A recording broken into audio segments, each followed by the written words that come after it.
Hello friends, मैं सतनाम सिंह एक बार फिर से आप सभी का स्वागत करता हूं द जीएस फाउंडर पर। और मुझे पूरी उम्मीद है कि आप लोग बेहतरीन तरीके से अपनी पढ़ाई कर रहे होंगे। और मैं जानता हूं कि मैं वीडियो काफ़ी समय बाद लेकर के आया हूं, और इसके पीछे का कुछ कारण यह है कि मेरे फैमिली में कुछ मेडिकल प्रॉब्लम चल रही थी, इसी वजह से। तो सारा समय मेरा मोस्ट ऑफ द टाइम मेरा उधर ही बीत रहा था, इसी वजह से वीडियो में नहीं बना पा रहा था। लेकिन अब धीरे धीरे थोड़ी सी सिचुएशन कंट्रोल में आ गई है, तो फिर से एक नई शुरुआत के साथ कह सकते हैं मैं फिर से वापस आ गया हूँ। सो फ्रेंड्स, आज हम लोग जिस टॉपिक के ऊपर डिस्कशन करने जा रहे हैं, बेसिकली मुग़ल प्रशासनिक व्यवस्था से इसका संबंध है। और इससे एक प्रश्न जो है बेसिकली यूपीएससी में भी आया था, मैंने देखा था। तो कई लोगों को कन्फ्यूज़न था कि इसमें कौन पहले आएगा कौन बाद में आएगा। सो वही बेसिकली ये चीज़ है।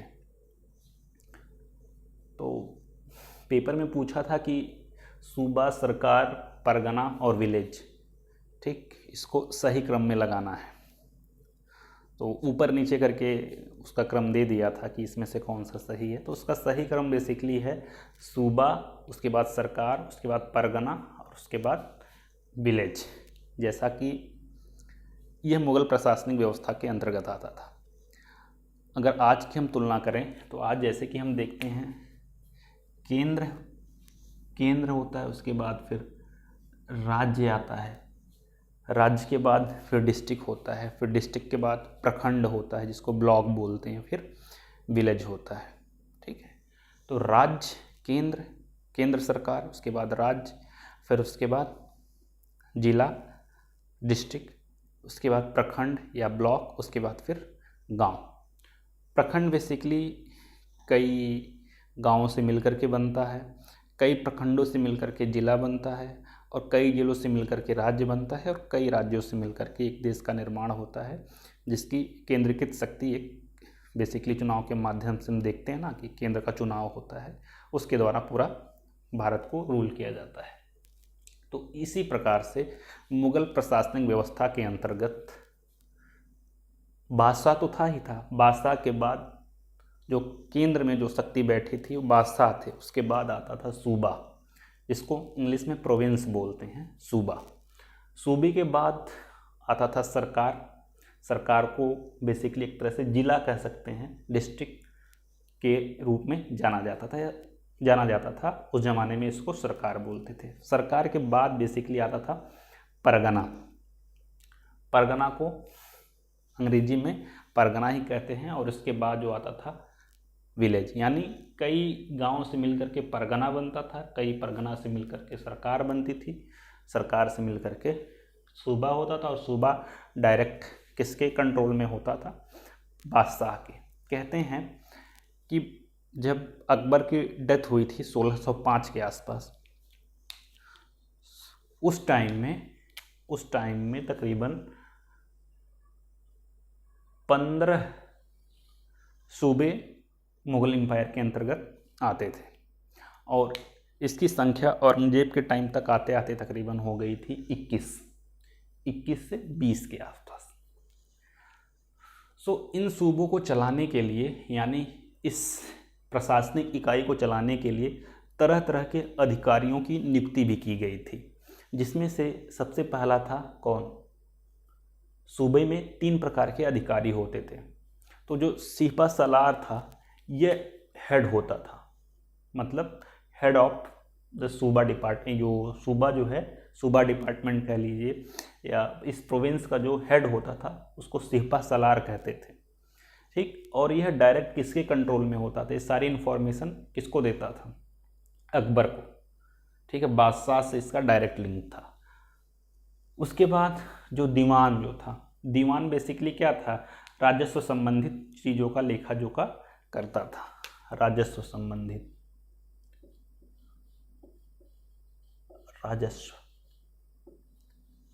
संबंधित चीज़ों को देखता था। उसके बाद बख्शी, यह मिलिट्री या सेना से संबंधित चीज़ों को देखता था प्रोविंस के स्तर पे। ठीक, जैसे कि आज के टाइम में हम देखेंगे कि आईएएस अधिकारी होते हैं, ठीक है, आईएएस के नीचे फिर एसडीएम्स होते हैं, ठीक है, सब डिविजनल जो अधिकारी होते हैं। उसके नीचे और आएंगे तो और देखेंगे हम लोग सीटीओ वगैरह होते हैं। नीचे और हम आएंगे तो फिर देखेंगे तहसीलदार होते हैं, फिर नायब तहसीलदार होते हैं, वीडियो होते हैं, दुनिया भर के अधिकारी। एक उनका एक मतलब देखते हैं ना कि घटते हुए क्रम में जैसे हम नीचे की तरफ आएँ तो देखेंगे अधिकारियों की संख्या अनवरत रूप से उनके क्या कह सकते हैं सबॉर्डिनेट बनते चले जाएंगे, ठीक। तो उसी प्रकार से यहाँ पे भी चीज़ें थी। तो सिपह सलार, दीवान और बख्शी ये आते थे सूबा के अंतर्गत। उसके जब हम आगे बढ़ेंगे तो फिर आता था फौजदार, अमल गुजार और कोतवाल। सो फ्रेंड्स, जो ये फौजदार था इसका काम क्या था, ये भी एक तरह से एडमिनिस्ट्रेशन का ही काम देखता था। लेकिन एडमिनिस्ट्रेशन का काम कहाँ पे, डिस्ट्रिक्ट स्तर पे, या फिर ये रिपोर्ट किसको करेगा, सिपह सलार को जा करके, ठीक। अमल गुजार जो है ये डिस्ट्रिक्ट स्तर पे राजस्व संबंधित चीज़ों को कलेक्ट करता था, देखता था, ठीक, राजस्व संबंधित चीज़ों को हैंडल करता था। फिर वो किसको रिपोर्ट करता था, दीवान को, ठीक। और कोतवाल बेसिकली जो क्या है, कोतवाल ये है पुलिस विभाग को देखता था। साथ में जो मार्केट होती थी उसमें जो वस्तुएं जो होती थी या जो सब्जियां वगैरह एक तरह से कह लीजिए, उन चीज़ों की प्राइस का निर्धारण कोतवाल के थ्रू होता था, ठीक। इसके साथ साथ क्राइम संबंधित चीज़ें, पुलिस प्रशासन, यह सब इसकी ही जिम्मेदारी थी कोतवाल की। अमल गुजार मैंने बता दिया, ठीक, राजस्व संबंधित, और एक तरह से एडमिनिस्ट्रेशन को फौजदार हैंडल करता था। कहाँ पे, इस लेवल पे। बात समझ पा रहे होंगे आप। अगला है परगना। तो परगना स्तर पे 2 अधिकारी होते थे।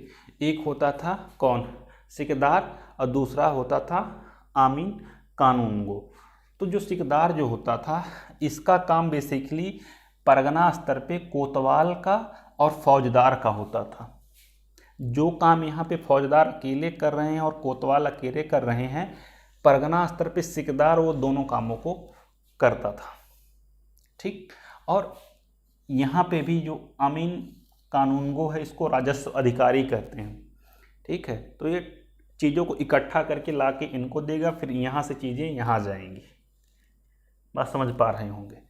ये इकट्ठा करेगा, फिर लाके किसको, अमल गुजार को देगा, अमल गुजार ले जा करके दीवान को देगा। तो इस प्रकार की चीज़ें बनी हुई थी ना। जो सुबॉर्डिनेट जो हैं, यानी हमारे जो एक तरह से क्या कनिष्ठ अधिकारी जो हैं, कनिष्ठ अधिकारी जो हैं वो जाएंगे चीज़ों को कलेक्ट करेंगे। जैसे वीडियो है, वीडियो आएगा नायब तहसीलदार के पास, फिर तहसीलदार, फिर इस प्रकार से ऊपर होता चीज़ें चली जाएंगी। और विलेज स्तर पे जो था मुकद्दम, मतलब होता है बेसिकली हेडमैन, हेडमैन यानी मुखिया,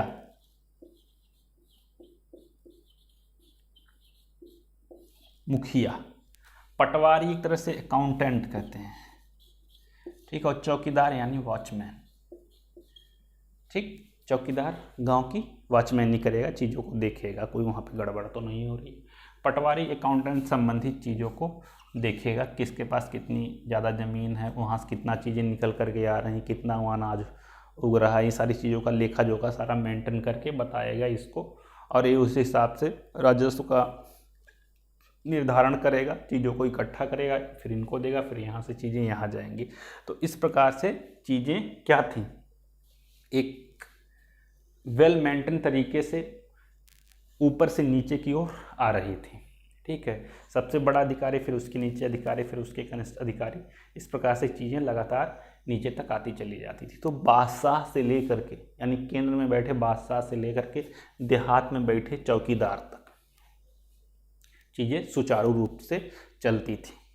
तो मेरा यहाँ पे यही बताने का मतलब था। इतना ज़्यादा तो नहीं पूछता है अधिकतर पेपर में, लेकिन ये सूबा, सरकार, परगना और गांव, इसको सही क्रम में लगाने के लिए दे देता है। तो ये याद रखिएगा कि सबसे पहले सूबा आता था, फिर सरकार, फिर परगना एंड देन विलेज। सो आज का टॉपिक बेसिकली यहीं तक था, और इसमें अगर कुछ डाउट होगा तो आप लोग उसको कमेंट कीजिएगा, तो मैं उस बारे में फिर से बताऊंगा। तो मुझे पूरी उम्मीद है कि आप लोग इस चीज़ को समझ गए होंगे। और एक तरह से फिर से शुरुआत है, फिर से हम लोग चीज़ों को शुरू कर रहे हैं और उम्मीद है कि अब चीज़ें लगातार ठीक तरीके से चलती रहेंगी। सो फ्रेंड्स, यही कहूँगा कि चैनल को सपोर्ट कीजिए और भगवान से प्रार्थना कीजिए कि आगे कोई प्रॉब्लम ऐसी ना आए और क्या, और अपनी पढ़ाई पे ध्यान दीजिए। और मिलते हैं नेक्स्ट वीडियो में, तब तक के लिए जय हिंद, जय भारत, और मिलते हैं नेक्स्ट वीडियो में।